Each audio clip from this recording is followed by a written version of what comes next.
మొదటగా ఈ వీడియోలో మనం భగవద్గీత అధ్యాయము 4 శ్లోకము 41ని పరిశీలిద్దాం. ఈ అధ్యాయంలో శ్రీకృష్ణుడు జ్ఞానయోగం యొక్క గొప్పతనాన్ని వివరిస్తూ జ్ఞానం ద్వారా మనిషి ఎలా కర్మబంధాల నుండి విముక్తి పొందుతాడో అర్జునుడికి స్పష్టం చేస్తున్నాడు. మొదటగా ఈ పవిత్ర శ్లోకాన్ని భక్తితో విందాం.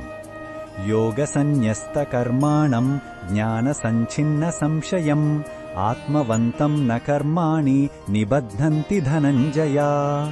ఈ శ్లోకం అర్థమేమిటంటే, ఓ ధనంజయ, ఎవరైతే నిష్కామ కర్మయోగం ద్వారా తమ కర్మఫలాలను త్యజించి జ్ఞానమనే ఖడ్గంతో తమ సందేహాలన్నింటినీ ఛేదించుకుంటారో, ఆత్మయందు స్థిరంగా ఉంటారో అటువంటి వారిని కర్మలు బంధించలేవు అని శ్రీకృష్ణుడు చెబుతున్నాడు. వారు చేసే పనులు పుణ్యపాపాలను కలిగించవు, ఎందుకంటే వారు ఫలాన్ని ఆశించరు.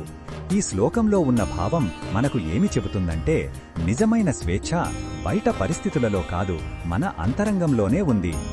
ఎప్పుడైతే మనసులోని సందేహాలు తొలగిపోయి జ్ఞానంతో నిండిన స్పష్టత వస్తుందో అప్పుడు మనం చేసే ప్రతి పని మనల్ని బంధించదు.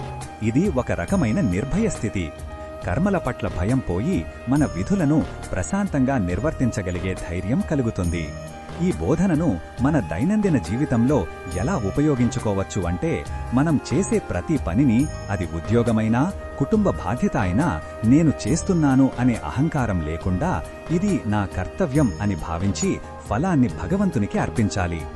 మనసులో గందరగోళం వచ్చినప్పుడు జ్ఞానం ద్వారా సమాధానం వెతకాలి. ఇది మనసును ప్రశాంతంగా ఉంచి సరైన నిర్ణయాలు తీసుకోవడానికి సహాయపడుతుంది. ఈ బోధనను మరిన్ని భగవద్గీత శ్లోకాల అర్థాన్ని తెలుసుకోవాలంటే మా తదుపరి వీడియోలను తప్పకుండా చూడండి.